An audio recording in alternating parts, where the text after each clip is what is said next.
Legal reporter के सभी video को देखने के लिए लीगल रिपोर्टर को सब्सक्राइब करके बेल आइकन बटन जरूर दबाएं।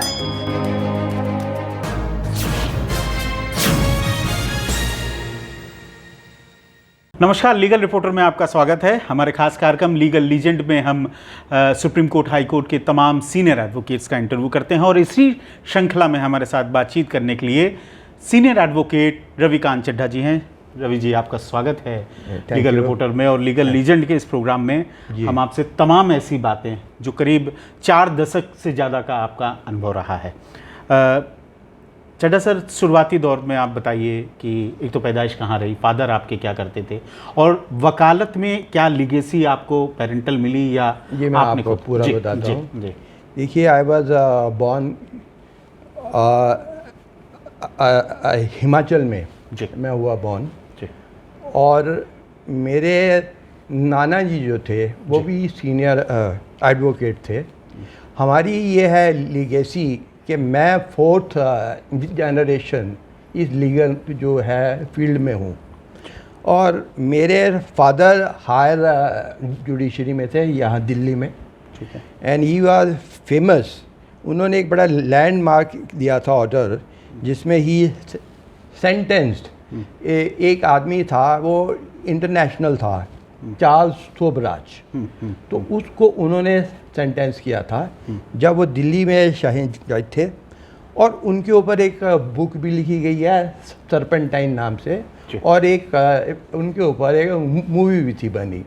तो he was 3rd generation and I am 4th generation, और मेरी बिटिया मानसी मेरी आगे की वो एडवोकेट हैं, वो हमारे साथ ही हैं। तो वकालत के पेशे में इसलिए आप आ गए क्योंकि 4 जनरेशन में था? हाँ, 4 जनरेशन। या आपको खुद भी नहीं, मैं थोड़ा सा इसमें बता दूं कि साइंस स्टूडेंट था मैं। मैंने बीएससी करी 1971 में, और जब 71 में मैंने की बीएससी, तो फादर साहब ने कहा अब जहाँ तो तुम साइंस में ही आगे जाइए, जहाँ कुछ और कीजिए, लेकिन आप ये भी देखिए कि आप लीगल फील्ड में हैं, तो अगर इसमें जाएंगे तो मेरे को बड़ा अच्छा लगेगा। अब उस टाइम हमारे फादर शासन जज थे, तो उन्होंने कहा देखिए वैसे वकालत और जजी तो बहुत हार्ड है, और आप लेकिन क्योंकि मैं हूँ इसमें और हमारे वो सब जो थे लोग पहले वो थे इसी, तो मैंने फिर ये सोचा, मैंने कहा चलिए लीगल उसमें जाते हैं। तो फिर मैंने दिल्ली यूनिवर्सिटी से लॉ फैक्ट से मैंने 71 to 74 किया law, and in the and I was among the first 5 students of law, जिसका दिल्ली यूनिवर्सिटी ने नाम भेजा कि बहुत जगह कि अगर उसे कॉर्पोरेट मतलब सेक्टर होता है, उसमें कई लोग कि भाई अच्छे जो लोग होते हैं स्टूडेंट, तो उस समय मैं उसमें था। फिर 74 के बाद मैंने दिल्ली में ही शुरू कर दिया अपनी वकालत। मेरे फादर साहब अपना नाम के आगे सरनेम नहीं लिखते थे। अच्छा। तो वो जो नाजी था उनका नाम, तो वो नहीं लिखते सरनेम, तो मैंने अपना नाम लिखना शुरू किया। मैंने इसलिए लिखना शुरू किया कि मेरी अपनी आइडेंटिटी, आप ये जानते हैं कि लीगल फील्ड ऐसी चीज़ है जिसमें जब तक आपका अपना नहीं नाम होगा, अपनी इंडिविजुअलिटी नहीं होगी, तो आप आगे नहीं बढ़ पाएंगे। बिल्कुल। तो दो आई बट विद दिस, बट ये बहुत ही अच्छा हुआ और मेरे लिए ये बहुत अच्छा हुआ। फिर मैंने अपने आप शुरू किया काम, तो लोअर कोर्ट में मैंने की वकालत, और वहाँ पर कोई 4-5 ईयर्स भी की, और I was also elected as office bearer of Delhi bar association. 74 में आप एनरोल हुए as an advocate? As an advocate. मैं मुख्य बात ये पूछना चाहता हूँ आपसे कि जब 74 में आप एनरोल हुए जी, तो किसी सीनियर उनके बारे में आप थोड़ा सा बताइए। मैं बहुत मुझे बहुत अच्छी बात आपने पूछ ली। बहुत माने हुए वकील जो अभी उनका इंतकाल हुआ, लाला राम गुप्ता जी, जो बहुत माने हुए वकील, बहुत ही फेमस, बहुत फेमस। तो 1 साल मैंने उनके साथ किया था। और अगर आप पूछेंगे तो उसके बाद मेरी एक बहुत ज़्यादा एसोसिएशन रही। मैंने कहा मिस्टर पिया लेखी होते थे एडवोकेट, सीनियर एडवोकेट। मैंने उनके साथ बहुत लैंडमार्क केसेस के, वो तो बाद की बात है। पीएन लेखी साहब कॉन्स्टिट्यूशन के बड़े एक्सपर्ट माने जाते हैं। उनके बेटे अमन लेखी साहब इस समय एडिशनल सॉलिसिटर जनरल हैं और उनका अभी सेकंड टर्म भी हो गया है। तो पीएन लेखी साहब के साथ आपको काम बहुत, मैंने एक मैटर हिमाचल हाई कोर्ट में किया था। हम 1 महीना एक साथ रहे थे। वो डिवीजन बेंच के पास था, वेरी हाई स्टेक का था वो मैटर। तो उनके साथ associate, but he was as a legal man, he was मेरे हिसाब से बहुत ही अच्छे थे। और उनके साथ मुझे इतना सीखने का मिला मौका, और उसी से मैं जो आज भी हूँ, जो मैं इतना 1974 से अब तक आया, मैं आगे भी आपको बताऊंगा मैंने क्या क्या किया। तो मेरे लिए इससे अच्छी बात नहीं थी कि मैं एक, जैसे मेरे जो सीनियर शुरू में थे 1974 और फिर उसके बाद जिनके साथ मेरी एसोसिएशन रही, वो बहुत माने हुए वकील थे, आपने जैसे बताया अभी, और अभी उनके बेटे भी हैं। तो मेरे लिए बहुत अच्छी बात थी। और रवि सर, मैं थोड़ा सा आपसे ये जानना चाह रहा था, वकालत आपने 74 में ज्वाइन कर ली, क्या रहा? सब एक वकील होते हैं, सब किसी को क्रिमिनल का शौक होता है, सिविल का शौक होता है, कॉर्पोरेट में, इनकम टैक्स में। जी। तो शुरुआती दौर में आपका, मैं सिविल का करा मैंने थोड़ा काम शुरू, और कुछ मैट्रिमोनियल भी किया मैंने काम। बट अब थोड़ा सा क्या हुआ, लाइफ आप जानते हैं कि लीगल फील्ड में होता है, शुरुआत जो थोड़ा हार्ड वर्किंग होता है, आपको हार्ड वर्क करना पड़ता है, फिर उसी के ही बाद फिर आप आगे जाते हैं। तो 79 तक कुछ ऐसा रहा कि ठीक थी वकालत, कोई इतना अच्छा नहीं हो पाया। लेकिन उसके बाद 1980 में मेरी उस समय वही 6 इयर्स का थी वकालत। तो मुझे उस टाइम 1980-81 में दिल्ली हाई कोर्ट में एमसीडी का बनाया गया वकील, तो मैं स्टैंडिंग एडवोकेट था। और उसके बाद यूनियन ऑफ इंडिया का वकील बनाया गया।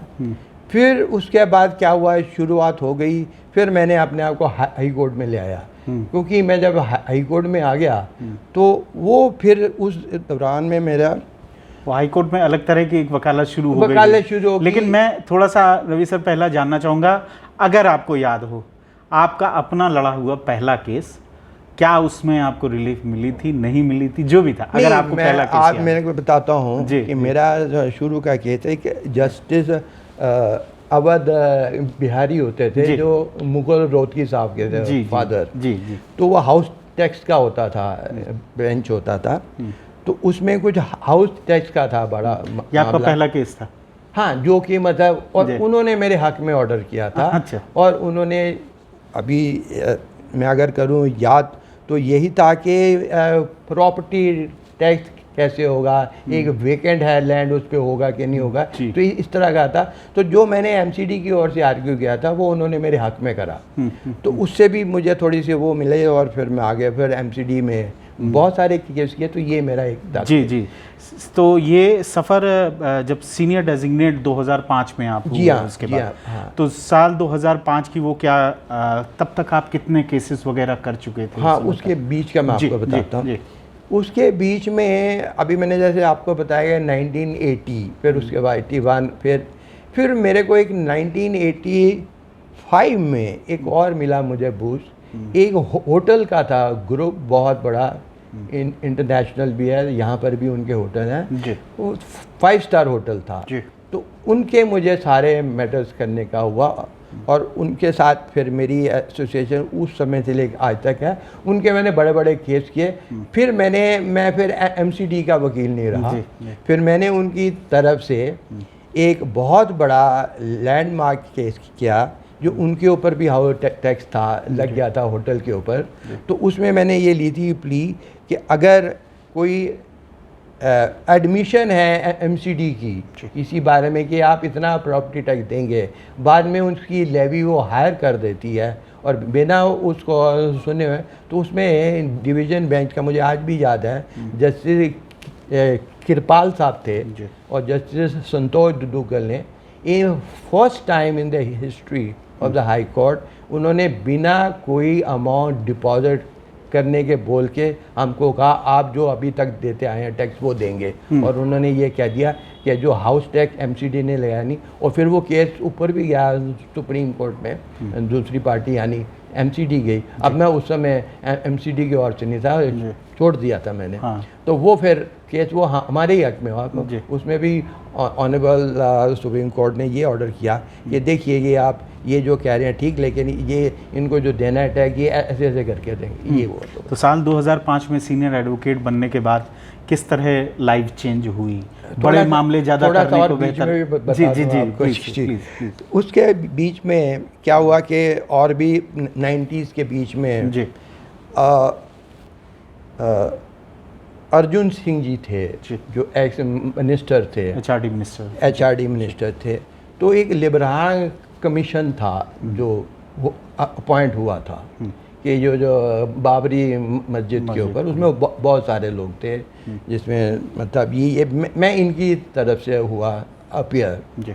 इनको एज ए विटनेस बुलाया गया था, क्योंकि वो उसमें ऐसा था कि कोर्ट नहीं होती जैसे, लेकिन विटनेस बुलाया तो मैं इनको एज ए असिस्ट करने के लिए एज एन मतलब वहाँ पर लिबरान कमीशन में बहुत सारे वकील आते थे उस समय के, बहुत सारे इवन अरुण जेटली साहब। ये लिब्राहन कमीशन 1992 में मस्जिद गिराने के बाद जो बनाया गया था। हाँ जी। आप उस लिब्राहन आयोग मैं उसी के बाद, तो मैं उनकी तरफ से भी उसमें अपीयर होता। ये भी मेरा एक लैंडमार्क था कि जो बहुत साल चला, आपको पता ही है। तो लेकिन मैं तो अर्जुन सिंह के लिए आप बेसिकली वहाँ पर कमीशन के सामने पेश, कमीशन उनके साथ होता था कि भी एज ए विटनेस अगर उनको मेरे से कोई लीगल मतलब एड की जरूरत है तो, क्योंकि कमीशन की अपनी जुरिस्डिक्शन होती है। इट इज़ नॉट लाइक के भी जो कहते हैं कि जो हाई कोर्ट की हो गई और जैसे वो, लेकिन उसमें ये जुरिस्डिक्शन होती है कि आपके साथ वकील, उसमें आते थे वकील बहुत। मेरे ख्याल अडवाणी साहब भी थे उसमें, और भी मुरली मनोज, मुझे जो अभी याद है क्योंकि बहुत 92 की बात, तो उसमें भी किया था वो भी मेरा केस था। फिर आपने पूछा कि जब मैं ये बन गया, उसके बीच में मैंने बहुत किया, मैंने केसेस किए। एक मेरा केस जो मेरा सीनियर बनने के बाद हुआ कि मुझे जामा मस्जिद का एक मैटर था, बड़ा दिल्ली हाई कोर्ट में था। कोई एसोसिएशन थी, उन्होंने ये किया कि जामा मस्जिद के आसपास इतनी एनक्रोचमेंट्स हैं और ये है, तो उसमें वहाँ पर क्या हुआ कि ये जो अंदर जो इमाम साहब हैं उनके ऊपर उन्होंने लगाए थे एलिगेशन। तब चीफ जस्टिस उस समय विजेंद्र जैन साहब थे, वो तो उस समय एक्टिंग चीफ जस्टिस थे। तो उनका बेंच ये सुन रहा था। तो दिल्ली पुलिस ने मुझे as a special senior advocate engage किया, और वो मैंने करा कार्रवाई। बल्कि उसमें एक लैंडमार्क चीज़ ये हुई कि कमीशन ये जो दिल्ली पुलिस के 2 ऑफिसर थे, कि डीसीपी थे, मुझे नाम शायद ओबराय साहब थे शायद, एक मनन साहब थे एसीपी। तो कोर्ट ने कंटेम्प्ट कर दी थी, क्योंकि कोई वकील साहब जो गवर्नमेंट वगैरह के थे वो वहाँ गए थे जामा मस्जिद में, तो उनको हार्म करने की कोशिश की थी। तो कोर्ट ने बड़ा इसका सुओ मोटो दिया था कि भी ये आप ऐसे कैसे कर सकते। तो उसमें फिर मैंने कोर्ट में आर्ग्यू किया उनकी तरफ से, एंड कोर्ट को फिर समझ आया कि इन्होंने तो ये जो एसीपी और डीसीपी हैं, इन्होंने तो बल्कि हेल्प करी है, इसलिए उन्होंने कंटेम्प्ट की प्रोसीडिंग हटा दी थी। लेकिन अब आप देख रहे हैं कि वो सारा केस फिर आगे भी चलता रहा। अब चांदनी चौक आप जो अभी देख रहे हैं जो रूप है, ये उसी से शुरू हुआ था। जी हाँ, सौंदर्यीकरण। हाँ, सौंदर्यीकरण। तो इस बीच लगातार आप हाई कोर्ट में पेश होते रहे। सुप्रीम कोर्ट में भी जाता रहा हूँ। सुप्रीम कोर्ट में अब सुप्रीम कोर्ट में एक मेरा बहुत इम्पोर्टेंट आया कि हाई कोर्ट से मैट्रिमोनियल लॉ में, हिंदू लॉ में जो मैरिज एक्ट का है, जो उसमें डाइवोर्स का जो है कि भी ये अगर चीज़ हो, ग्राउंड्स हो तो हो सकता है, उसमें एक ग्राउंड नहीं है, इररिट्रेबल ब्रेक डाउन ऑफ मैरिज। तो जस्टिस मुरलीधर के पास, और वो मेरा फेमस केस था कि जो सुप्रीम कोर्ट में भी गया बाद में, विष्णुदास शर्मा वर्सेस मंजू शर्मा के नाम से। तो जस्टिस मुरलीधर का ये जजमेंट था कि क्योंकि जो सेक्शन है जिसमें लिखा गया है कि इन चीज़ों के ऊपर, ग्राउंड्स के ऊपर डाइवोर्स मिल सकता है, वो उसी पे मिलेगा। और ये जो नाम है इर्रिट्रेवेबल ब्रेकडाउन ऑफ मैरिज, इस पे नहीं मिल सकता क्योंकि उसमें नहीं है। मेरा उसमें ये आर्गुमेंट था जी कि 20 साल तक अगर हस्बैंड एंड वाइफ लिटिगेशन कर रहे हैं और उनकी सुलह का कोई वो आंसर नहीं है, तो उनको एक साथ रहने का क्या मतलब। और मैंने उस समय ये भी किया कि under article 142 of the constitution supreme court ने कई मैटर्स में ये करा है कि we exercise the jurisdiction under article 142, और उसके अंदर उन्होंने उनको डाइवोर्स भी दिया। तो बड़े सारे केसेस थे जी। तो उसके बाद जब मैं यहाँ से जस्टिस माननीय मुरलीधर साहब के सुप्रीम कोर्ट में मैंने SLP की, और उस पर उन्होंने जो हमने की, तो उसके बाद काटजू साहब का था बेंच, वो भी नहीं माने। कहते जब तक कि ये लेजिस्लेटर्स के ऊपर है कि ये बनाए लॉ, लेकिन उन्होंने भी माना वो खत्म। लेकिन वो लैंडमार्क केस लिया था कि उसके बाद उसी को अंडर आर्टिकल उन्होंने नहीं माना, लेकिन बाद में बहुत सारी आ गई जजमेंट जिसमें उन्होंने आर्टिकल 142 पे अपना एक्सरसाइज किया इसको राइट, और सुप्रीम कोर्ट ने, ऑनरेबल सुप्रीम कोर्ट ने उन्होंने दिया डाइवोर्स। और उसके बाद ये इसका एक बिल भी शायद ये इसी के लिए हुआ, लेकिन वो अभी तक उसमें कुछ नहीं हुआ। तो ये this was somewhere in south in the year 2007 और 8 के। तो बिग कॉर्पोरेट्स के लिए काम करते हुए तो किस तरह के आपने केसेस हैंडल किए उस समय? बिग कॉर्पोरेट में तो देखिए, बिग कॉर्पोरेट में तो जैसे कि एयरलाइंस का मैं आपको बताता हूँ। एयरलाइन में कि आर्बिट्रेशन हुई, उसमें मुझे मलेशिया जाने का भी मिला मौका, और यहाँ से आर्बिट्रेटर थे जो माननीय सुप्रीम कोर्ट के थे जज, तो उनके साथ हम गए। वो फिर वहाँ जो हमारी पार्टी, उनका मलेशिया एयरलाइंस के साथ था डिस्प्यूट, बहुत बड़ा केस था, पर वो वहाँ पर एविडेंस हुई, वहाँ ये मिला हमें मौका करें। फिर आर्बिट्रेशन में वो ही फिर बाद में जो भी था वो तो हुआ। मैंने कई जगह देखा भी कि आपने आर्बिट्रेशन का बहुत काम किया। आर्बिट्रेशन का बहुत किया, और मैं और अभी मुझे माननीय दिल्ली हाई कोर्ट में जो माननीय जजेस हैं बहुत सारे, उन्होंने मुझे एज ए सोल आर्बिट्रेटर भी किया हुआ है पॉइंट। मैं ऑलरेडी कई केस कर चुका हूँ डिसाइड, और अभी भी कर रहा हूँ। और आर्बिट्रेशन की फील्ड में मैंने बहुत किया काम, और आर्बिट्रेशन के ऊपर कई बारी मैंने इसके बारे में कोई लेक्चर वगैरह भी दिए हैं। मैं देख रहा था गूगल पे, आपके बारे में पढ़ रहा था, तो कई प्रेस्टीजियस आपको अवार्ड भी इस बीच मिले। जी हाँ, जी हाँ। तो एक तो वो एक दिल्ली बार सेशन ने दिया 125 जब उनकी जब हुआ, तो वो DBA ने अपना बड़ा प्रोग्राम किया, आउटस्टैंडिंग बहुत दिया। और फिर मैं लॉ फेक में गया, वो मुझे और भी अच्छा लगा जब वहाँ के स्टूडेंट्स ने करके वो मुझे दिया अवार्ड के भी कि भी आप आए हमारे यहाँ और अपने। और फिर मूल कोर्ट वगैरह में भी मैं जज रहा। दिल्ली हाई कोर्ट ने भी मुझे एक कंटिन्यूस लोक अदालत बनाई थी, उसमें भी मुझे जज बनाया।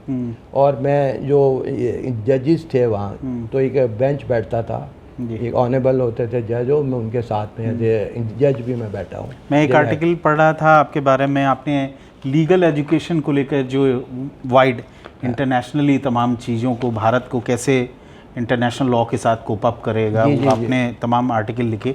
लीगल एजुकेशन को लेकर एक बड़ा बदलाव आपको लगता है कि एक आने की ज़रूरत है? क्योंकि देखिए अब वो लीगल एजुकेशन में इसलिए हो गया है ज़रूरी कि आप देखिए जो हमारा जब हमने शुरू किया था 1974 में, और आप कितने आगे बढ़े। जी।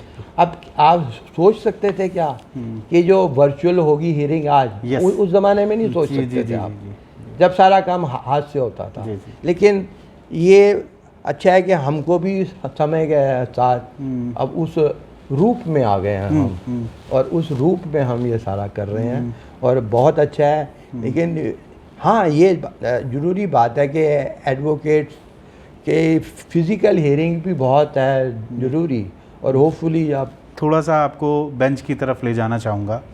एक 45 साल से ज़्यादा का आपका अनुभव रहा, 46 हो गया। जी 46 हो गया, तो करीब 4 दशक आपने रहा। बेंच की अगर मैं बात करूं तो किन जजेस को, और चाहे हाई कोर्ट की बात हो चाहे सुप्रीम कोर्ट भी, किन को आप अपने दिमाग में रिकॉल करना चाहेंगे उनके जजमेंट्स को लेकर, उनके विजडम को लेकर? वो कौन से जज हैं अगर आप किसी का नाम लेना चाहें तो? देखिए, ये आपने बड़ा कठिन सवाल पूछ दिया मुझसे। जजेस तो देखिए, मैं इस हाई कोर्ट को बिलोंग फिर भी कभी किसी के जज विजडम को लेकर आपके मन में कोई छाप छोड़ी हो किसी ने? देखिए, अब तो बहुत सारे जजेस हैं। ठाकुर साहब थे, जस्टिस CGI बने, और एक मुझे भी सौभाग्य मिला था उनके साथ करने का काम, Justice Abarwal, Justice YK Abarwal, one of the good जजेस। जस्टिस विजेंद्र जी थे, जैन साहब, जस्टिस मुरलीधर हैं, और बहुत हैं जजेस जो ये आपने देखिए। मेरे दिल्ली हाई कोर्ट तो एक अपने यहाँ इंडिया की सबसे अच्छी हाई कोर्ट है। जी। सारे बहुत हैं, तो ये तो मैंने सिर्फ आपने पूछा बता दिया, लेकिन बहुत सारे हैं, बहुत अच्छे। हमारे वी आर सो हैप्पी कि भी हमारी जो हाई कोर्ट है, फिर और भी हैं जजेस। तो अभी तो मैंने थोड़ा नाम के लिया के भी कोई आपने पूछ लिया, तो वकालत के साथ ही बार में आप बड़ा एक्टिवली आपने पार्टिसिपेशन किया। जी हाँ। तो क्या दिमाग रहता था, मतलब बार में जो बार के इलेक्शन और तमाम जो जिस तरह की एक सार्वजनिक आपने जो सामाजिक एक रोल अदा करना, क्या बदलाव के लिए कोई कदम उठाए अगर वकीलों की जहाँ तक बात है, लॉ की बात नहीं करा था? मैं तो अब सीनियर एडवोकेट इलेक्ट हुआ था 2 बारी, उससे पहले भी मैं ऑफिस बेरर रहा हूँ दिल्ली। मैंने कोई 8 साल तक मैं रहा इसमें, और वो जो भी हमारे लॉयर्स की जो भी कई चीज़ें होती थी कि जिसमें के बार एसोसिएशन का जो रोल होता था बहुत बड़ा होता था, उसमें जो भी इश्यूज थे उस समय के, वो मैंने सब और मैंने उनको बहुत आगे किया, और and it was very nice of the honourable high court. तो उन्होंने उन इश्यूज़ को किया, सॉल्व किया, और मुझे सारी और भी खुशी है कि और बार ने मुझे इतना सम्मान दिया कि मैंने 2016 में इलेक्शंस हुए थे, तो उसके अंदर CEC बनाया था, यानी चीफ इलेक्शन कमिश्नर, और मेरी जो थी अपॉइंटमेंट, उसको दिल्ली हाई कोर्ट ने भी कहा कि ये है, ये इसको कराएंगे, कंडक्ट कराएंगे, वो उसको मान्यता दी थी, और फिर उसके बाद मैंने कराया, तो वो बड़ा सक्सेसफुल था। क्योंकि लीगल फ्रेटर्निटी में ये जो इलेक्शंस होते हैं, ये कोई नहीं है, वो राजनीति नहीं, ये तो हमारे अपने जो ब्रदरहुड है उसकी है। जी। आपके जो 4 दशक का अनुभव रहा, हाँ। एक जुडिशियल सिस्टम में तमाम कमियां भी होती हैं, अच्छाइयां भी होती हैं, बुराइयां भी, तो क्या 2 बड़ी कमियां आप देखते हैं जिसको आपको लगता है कि ये प्रायोरिटी के साथ एड्रेस हो तो शायद जुडिशियल व्यवस्था और बेहतर हो सकती है? मेरा ये कहना। नहीं, उसमें तो कई कानून ऐसे हैं जिसमें बदलाव आना चाहिए। देखते हो कानून आगे आ रहे हैं, लेकिन हमारे की क्या, अब देखिए, अब ये मेरा मानना ये है कि लिटिगेशन जो इतना लंबा सफ़र होता है वो नहीं होना चाहिए। इट शुड बी एक्सपीडाइटेड, और उसके लिए जो भी है हमें लॉ में हमें करना है चेंज, या कुछ अपना जो प्रोसीजर है उसमें चेंज करना है। हालांकि बड़े आए हैं बदलाव, लेकिन अभी भी मेरा मानना है कि अभी भी हम उस वर्तमान सरकार ने भी बहुत से पुराने लॉज को रिपील किया, बहुत अच्छा किया है। मेरा मानना है कि और, लेकिन वो जो स्पीडी जो है, देखिए अब क्योंकि लिटिगेशन इतनी हो गई है, मैटर्स इतने हैं, तो उस पर ज़रा कुछ थोड़ा सा हो तो वो है। और जजेस की जो स्ट्रेंथ भी होनी चाहिए, और होनी चाहिए, जिससे ज़्यादा होने चाहिए अपॉइंट, जिससे कि भी अब जैसे संख्या बढ़ रही है और जैसे कि लिटिगेशन बढ़ रही है, और अब तो बहुत सारी आ गई चीज़ें और तो इसलिए उसके लिए ये मेरा मानना है कि ये दो ऐसी हैं फील्ड के जिसमें कुछ ना कुछ आगे होना चाहिए। जी, जो यंग लॉयर्स हैं, बडिंग लॉयर्स हैं, जो आपको सुन रहे हैं, जो आपको समझ रहे हैं, आपके अनुभव को समझ रहे हैं, उनके लिए बड़ा मैसेज आपकी तरफ से क्या रहेगा? उनके लिए मैसेज था, उसके बीच में मैं एक और भी आपको बात कर दूं कि मैं ये देखिए, वकालत एक ऐसी है चीज़ कि अगर आप ईमानदारी से, ये मैं इस पे ज़्यादा एम्फेसिस दे रहा हूँ, और अपनी स्टडी पे, और आप अगर स्ट्रेट रहेंगे, स्ट्रेट फॉरवर्ड, आपकी थिंकिंग, लीगल ऐसी फील्ड है जब तक कि आप वन डायरेक्शन में नहीं जाएंगे कि लक्ष्य मेरा ये है, with the help and aid of the law, तब तक आपको सक्सेस नहीं मिलेगी। आपका ये शुरू से ये आपको सोच के चलना है कि ये मैं केस लोअर कोर्ट में नहीं लड़ रहा या हाई कोर्ट में नहीं, इसका अल्टीमेट सुप्रीम कोर्ट जो हमारी सबसे हाईएस्ट कोर्ट है, उसमें भी ये हो कि जो मैंने ली है प्ली वो वहाँ सस्टेन करेगी, ये मेरा मानना है। इसलिए ये चीज़ें, और यंग लॉयर्स आजकल बहुत अब जो आ रहे हैं बहुत अच्छे हैं, पढ़ते भी हैं, उनकी लेकिन एक सॉरी टू से कि कॉपी पेस्ट वाला ना काम करें, थोड़ा सा माइंड की एप्लीकेशन जरूर क्योंकि यंग लॉयर्स में देखा गया है, मैं ये नहीं कह रहा हूँ कि मेजॉरिटी में ऐसा है, लेकिन बहुत से लोग मानते हैं बहुत तेज़ी से वो ग्रो करना चाहते हैं। वो जितना पीरियड आप लोगों ने 4 दशक का पीरियड दे के आप यहाँ तक पहुँचे, तो वो जो स्पीडी सिस्टम है, नहीं मैं नहीं, उसमें मेरी अपना व्यू है कि उसमें आपसे गलती होगी, गलतियाँ होंगी, इतना मत भागेंगे नीचे गिर जाएं। जी। आप इस तरह देखें कि ये अल्टीमेट जो आपका एम है वहाँ जरूर पहुँचें।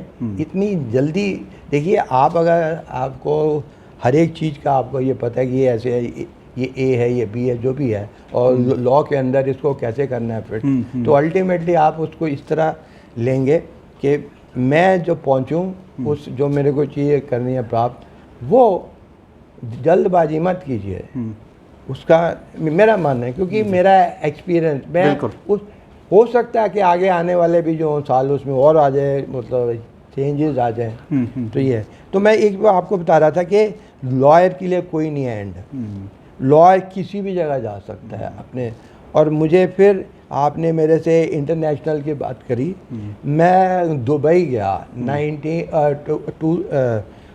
2015 से 2018 में जी, और मैंने वहाँ का जो फेमस बैंक है मशरिक बैंक, एक था मैटर, वो मैंने जीता, क्योंकि सुप्रीम कोर्ट ने मेरी, वहाँ की सुप्रीम कोर्ट ने मेरी बात मानी।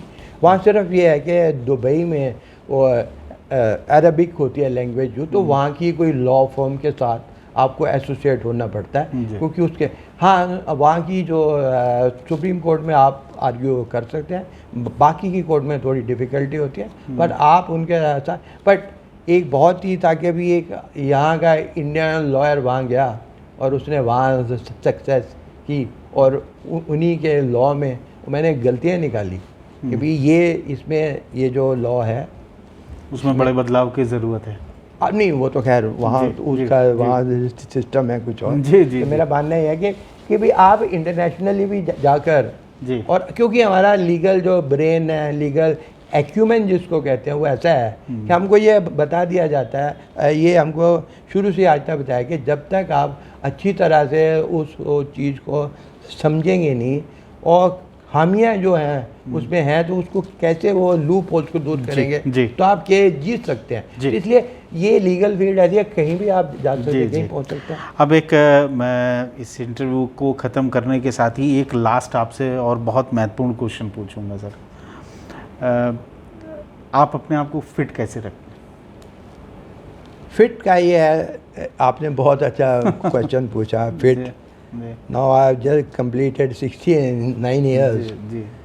फिट रहने के लिए देखिए आपको अपना खान पान और जो है वो ठीक रखना चाहिए, सोच अपनी ठीक रखनी चाहिए, और जो ये नहीं मैं कहता कि बहुत आप आप अपना एक्सरसाइज करिए, अपना जो भी आप कर सकते हैं, इतना मत करिए कि आपकी बॉडी के ऊपर वो करे। आई थिंक ये कुछ है जो अगर ये आपने अगर है किया है तो आपका बिल्कुल फिट रहेंगे। जी जी जी सर, बहुत बहुत धन्यवाद आपसे, बहुत अच्छा लगा बात करके। धन्यवाद, आपसे भी बात करके बहुत अच्छा लगा।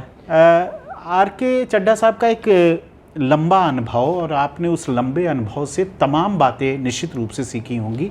बडिंग लॉयर्स को क्या करना चाहिए और कितनी ज़रूरत है लीगल फैटर्निटी को, लीगल के मामलों को लेकर जो नई डेवलपमेंट टेक्नोलॉजी का हो रहा है, जिसको लेकर लगातार चड्ढा साहब प्रयास भी कर रहे हैं कि उनको लाया जाए। तो फिलहाल लीगल रिपोर्टर के इस कड़ी में, इस अंक में इतना ही। हम लगातार आपको तमाम ऐसे ही महानुभाव वकीलों से रूबरू कराते रहेंगे। तब तक के लिए नमस्कार। लीगल रिपोर्टर के सभी वीडियो को देखने के लिए लीगल रिपोर्टर को सब्सक्राइब करके बेल आइकन बटन जरूर दबाएं।